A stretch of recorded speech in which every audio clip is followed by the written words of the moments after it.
En primer lugar, expondrá su ponencia Pablo Benedito, quien es en la actualidad profesor titular del Departamento de Traducción e Interpretación de la Universidad de la Facultad de Letras de la Universidad de Murcia. Entre otros trabajos, Pablo ha publicado y ha traducido las primeras ediciones de varias obras de Ibn Arabi, como por ejemplo las contemplaciones de los misterios en colaboración con Suat al-Hakim, texto también traducido al inglés en colaboración con Cecilia Twins.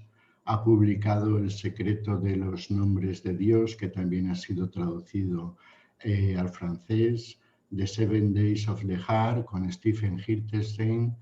Ha publicado asimismo una antología poética titulada La taberna de las luces, donde recoge varios poemas de Ibn Arabi y de otros autores sufís. También ha publicado el ensayo El lenguaje de las alusiones, Amor, compasión y belleza en el sufismo de Ibn Arabi.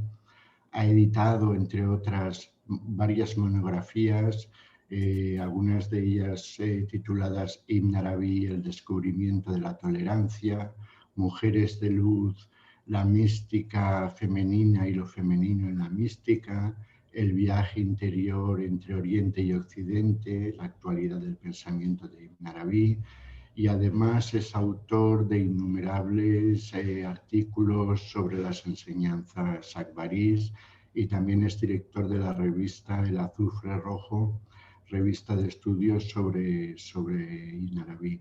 El título de la ponencia que nos presentará esta tarde es La mediación epifánica de los atributos en el Taj al-Rasail de Ibn Arabi.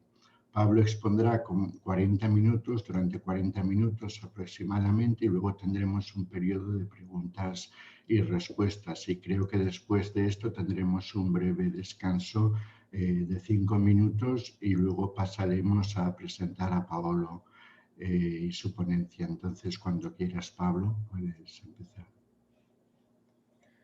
Muchísimas gracias, Fernando. Es un gusto participar en esta 11ª sesión final del simposio en compañía de mi admirado colega Paolo Urizzi.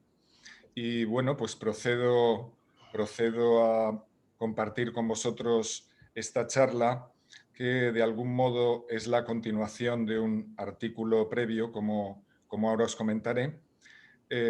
Quisiera disculparme de antemano ante los posibles participantes en la audiencia que no estén muy familiarizados con Ibn Arabi, porque voy a leer parte de un texto provisional sobre el tema y entonces me veo obligado a dar por supuestas muchas referencias. En algunos momentos puede ponerse, digamos que algo complicado, pero confío en que en todo caso las referencias y los textos directos del autor nos resulten sugerentes y nos acompañen durante esta sesión. Con vuestro permiso, así abro mi texto para poder compartir. Qurratu Lain es el nombre de la enigmática doncella, el término árabe es Jariya, que apareció junto a Ibn Arabi cuando se le inspiraron los 4 versos que preceden a las 60 Qasídas del intérprete de los deseos, su famosa obra poética, mientras circunambulaba en torno a la Kaaba. Ya he explorado, como os decía, en un artículo previo que podéis consultar, está abierto en la revista Religions, en la web, se titula Qurratu Lain, The Maiden of the Kaaba. Así que los que puedan leer inglés entenderán mejor lo que sigue, que de algún modo continúa ese texto previo y forma parte de un trabajo más amplio que vendrá a ser un estudio conjunto sobre la estructura y las claves alfanuméricas del intérprete de los deseos.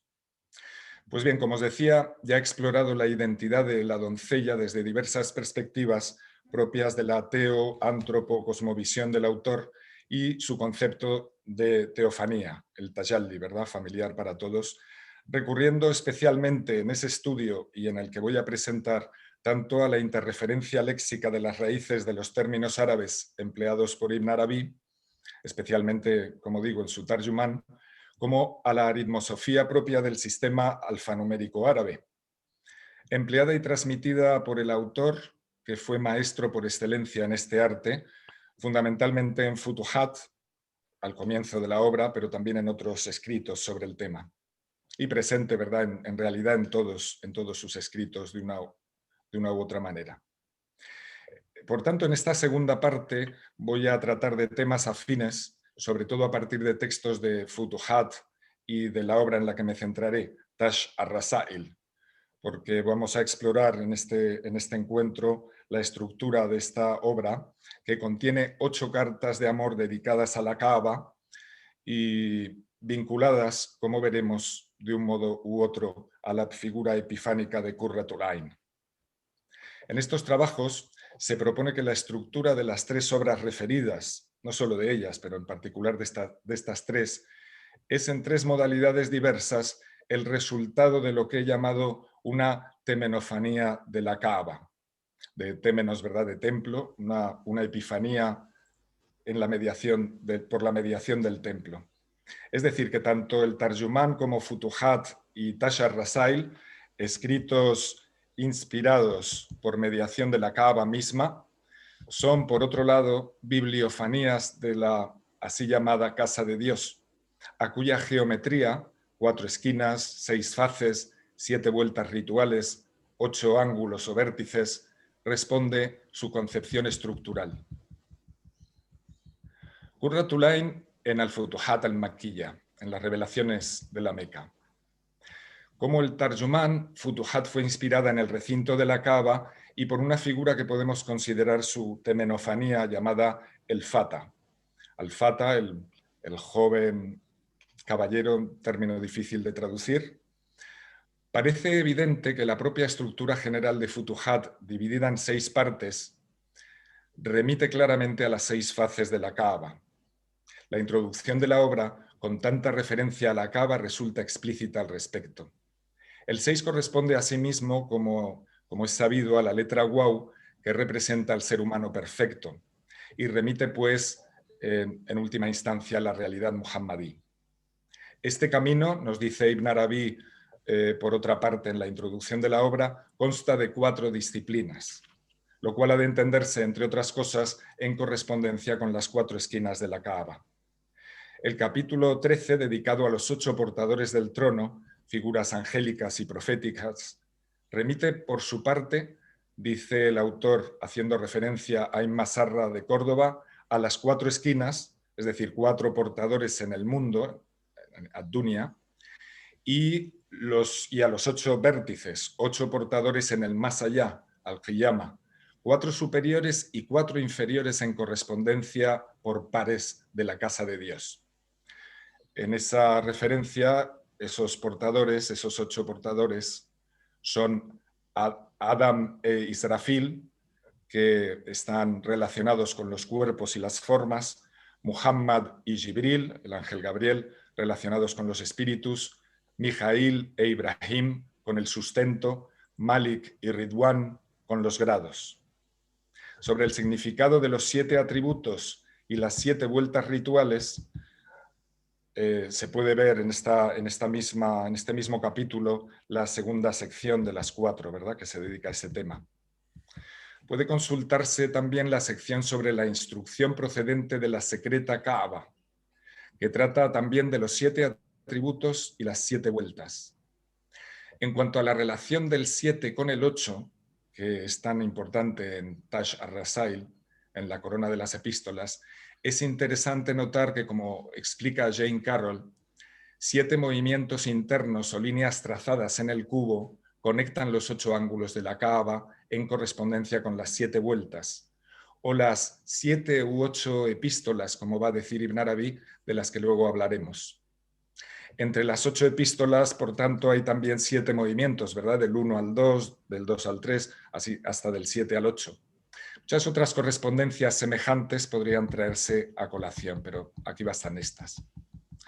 Con respecto a Qurratul Ain, cierto modo inspiradora del del intérprete de los deseos, que significa frescor de los ojos, pero también significa la estabilidad de la esencia, entre otras cosas de este término, entre otros significados de este término tan polivalente. En el capítulo 72 de Futuhat, sobre los secretos de la peregrinación, hay dos apartados particularmente reveladores. En el primero, la subsección titulada La circunambulación de la Kaaba, el maestro comenta que al realizar las 7 vueltas, quien las realiza bajo ciertas condiciones, con presencia del corazón, dice también con un cuerpo circunambulante y un corazón que no circunambula, es decir, en el movimiento cíclico de la multiplicidad y en la quietud de la unidad, ¿verdad?, en correspondencia con la condición silente parlante que se atribuye al Fata inspirador de Futuhat. O sea, podemos interpretar de otro modo, en relación con el círculo y su centro, sigue el autor, acaso experimenten la presencia de la imaginación que él, quien circunambula con presencia del corazón, es, dice, como los que circulan en torno al trono divino celebrando la alabanza de su Señor. Aquí se aprecia claramente la transitividad simbólica entre la Kaaba y el trono. La correlación de las imágenes del trono divino con los ángeles custodios que lo circundan y la Kaaba como casa de Dios, guardada por los que circunambulan, se verá más adelante en mayor amplitud.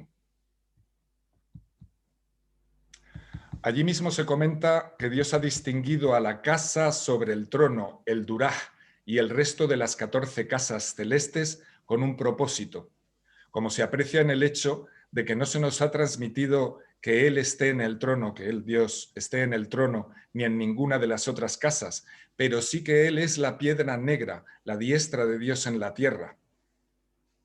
A continuación, se trata en esa sección de la cuestión central, reflejada también en pasajes del Tarjumán, la condición teofánica de la piedra negra, vivida como lizofanía o, si se prefiere, petrofanía.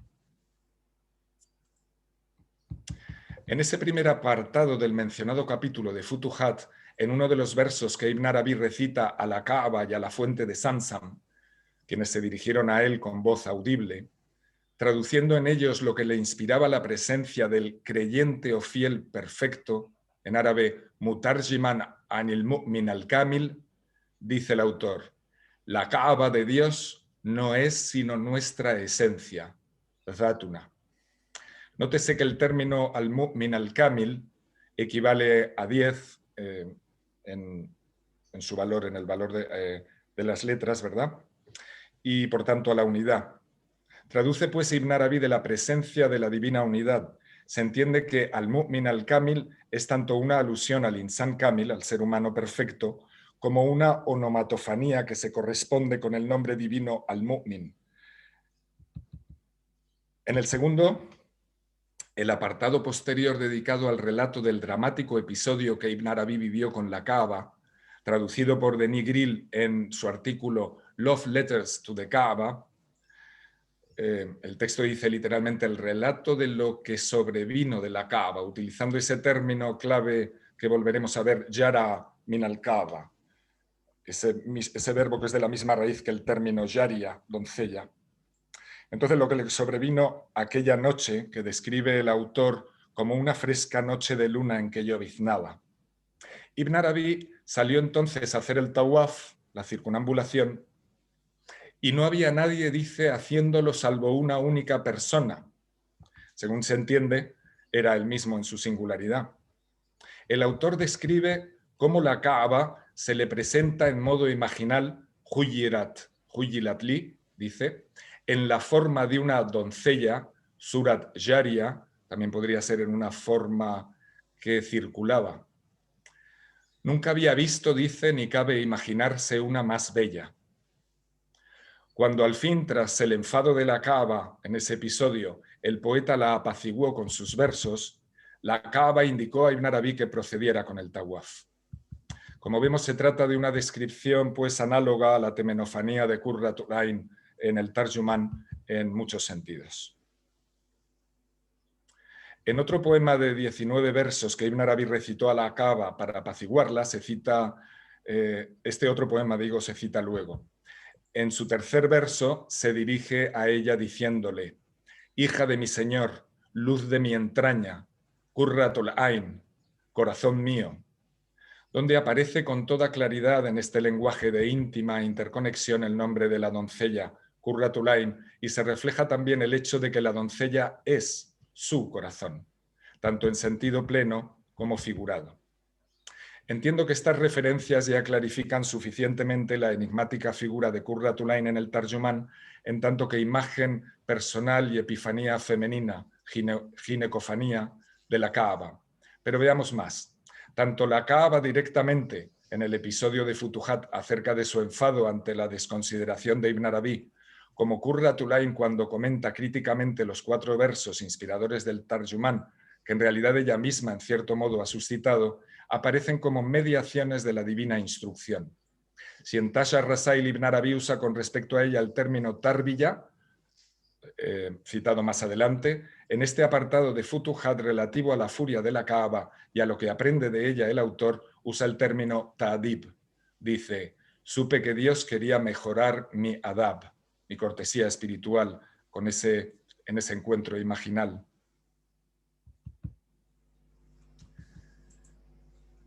A mi entender, pues, el intérprete de los deseos está particularmente relacionado con estas 8 epístolas de amor de la corona del Tash, en correspondencia con los 8 vértices del cubo que Ibn Arabi dedica a la Kaaba en su obra. Taj al-Rasail, escrita en la Meca justamente el año 600, según explica el propio autor,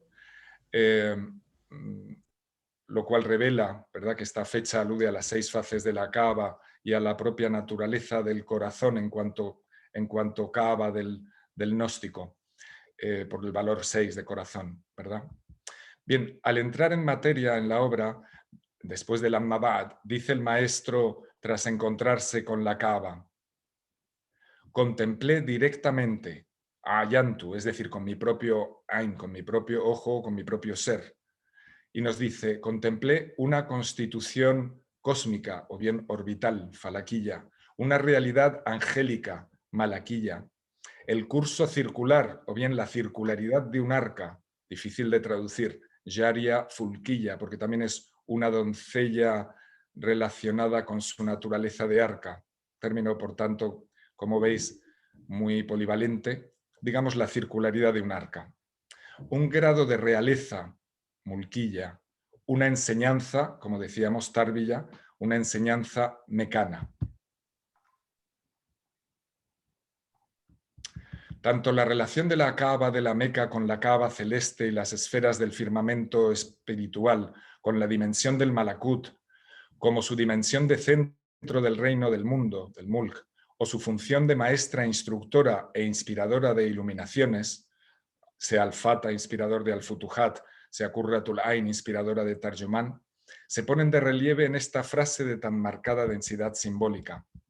Pero los atributos particulares de la Kaaba que en este apartado más directamente nos conciernen ahora son su condición de instructora, su epifanía en la forma de Qurratul Ain instruye a Ibn Arabi, ¿verdad?, acerca del sentido de sus propios versos en el Tarjumán, como su condición de Jaria fulquilla.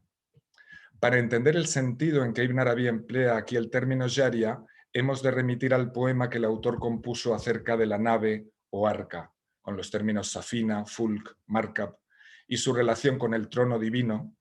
Y en este poema el primer verso dice: contempla el trono sobre cuyas aguas va un arca navegando con sus nombres. Y emplea el término safina tashri, que es del verbo de la misma raíz que jaria, ¿verdad?, navegando en el sentido de circulando. Así que más adelante en el poema se emplea también el término fulk y se describe la circularidad de la nave que va circulando y que, como indica el verbo, es por tanto jaria. Como explica Michel Chodkiewicz en su artículo The Paradox of the Kaaba, circunambulando el mismo sitio donde hoy el peregrino contempla la casa de Dios, el arca de Noé, durante los 40 días y noches del diluvio, también realizó la circunambulación. Aquí vemos una vez más la transitividad simbólica entre el arca y la Kaaba. Tanto la referencia a una enseñanza mecana como el propio título de las Futuhat podrían estar así relacionados con el simbolismo derivado de la correspondencia alfanumérica de la palabra Makka y del nombre Muhammad. Serían así también una enseñanza muhammadí y unas aperturas muhammadíes. La Kaaba Qurratul Ain se describe pues en tanto que Jaria Fulquilla como un arca viva dotada de movimiento circular, que se corresponde así con el símbolo del trono y los 8 portadores angélicos. En la introducción del Taj explica Ibn Arabi que en sus conversaciones íntimas con la Kaaba, ésta le pidió que reuniera en este escrito algunas de las alusiones que a ella había hecho en un diwan. No dice en qué diwan, y por la fecha de composición aún no parece que pudiera tratarse del Tarjumán. En definitiva, Qurratul Ain es una epifanía, o mejor, una temenofanía, que se corresponde con el símbolo del cubo dentro de la esfera y expresa de modo transjetivo, en virtud de la polivalencia inherente a la transitividad simbólica, todos los aspectos de la relación de identidad entre de la unidad y la multiplicidad. Qurratul Ain es la doncella inspiradora y en este sentido puede identificarse con la Nizam espiritual y podemos decir que es An-Nizam como destinataria del Tarjumán. En otro sentido es la epifanía de la Kaaba y podemos decir que es la Kaaba misma. En otro sentido es la epifanía del corazón del gnóstico y podemos decir que es el gnóstico capaz de acoger todas las formas. Desde otra perspectiva, es la epifanía de la interioridad del propio Ibn Arabi y podemos decir que es Ibn Arabi mismo en modo femenino receptivo. Y también podemos decir de modo inclusivo que es una teofanía, la divinidad misma haciéndose presente bajo la apariencia transjetiva de todas esas formas. Podemos decir que es el trono divino y el arca en todos sus sentidos.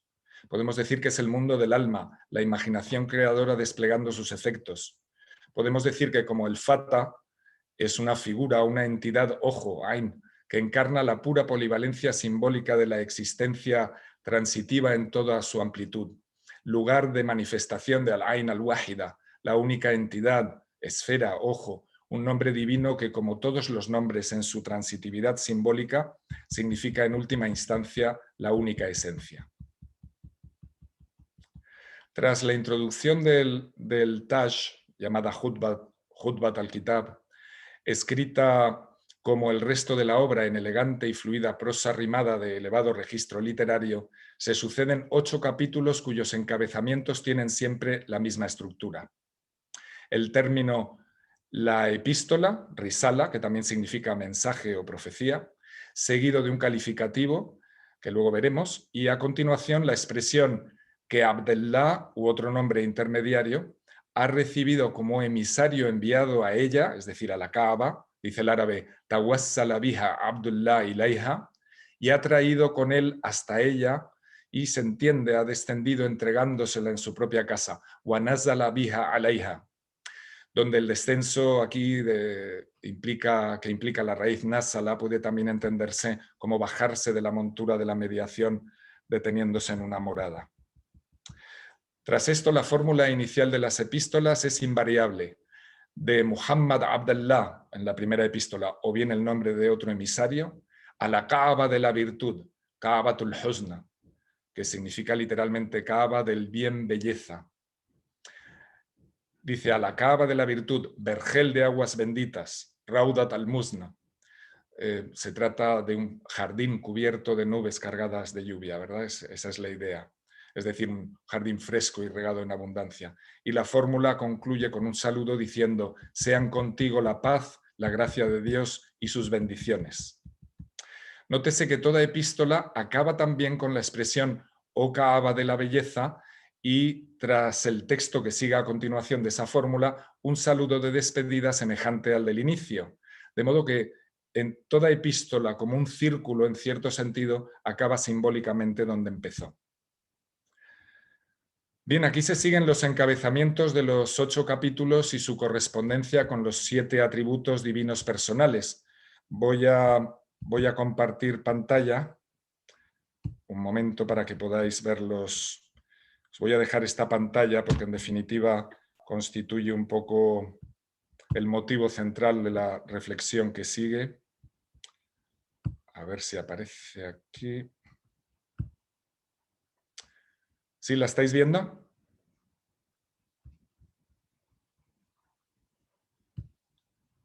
¿Puede verse la pantalla? No, no se ve. Todavía no, a ver si aparece que está esto en espera.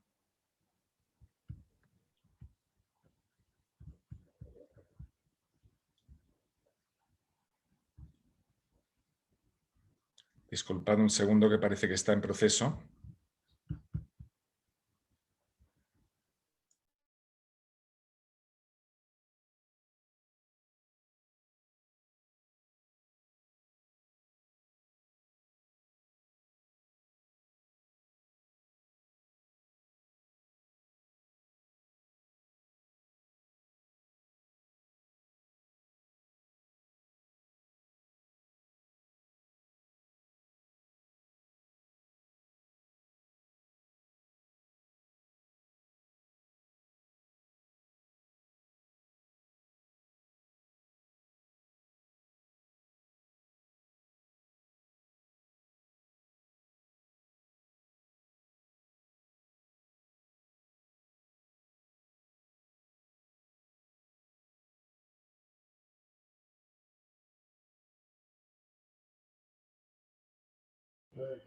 No sé si ha desaparecido Pablo de la pantalla. Me imagino que habrá salido y que en breve entrará otra vez porque ha debido pasar algo.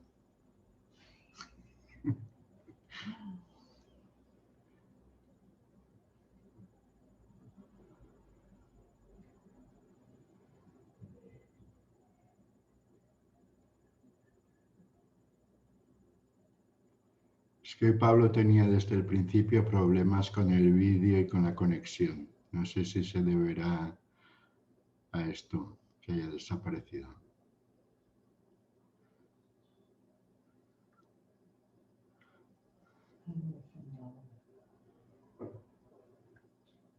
Esperemos que vuelva a aparecer, ¿no?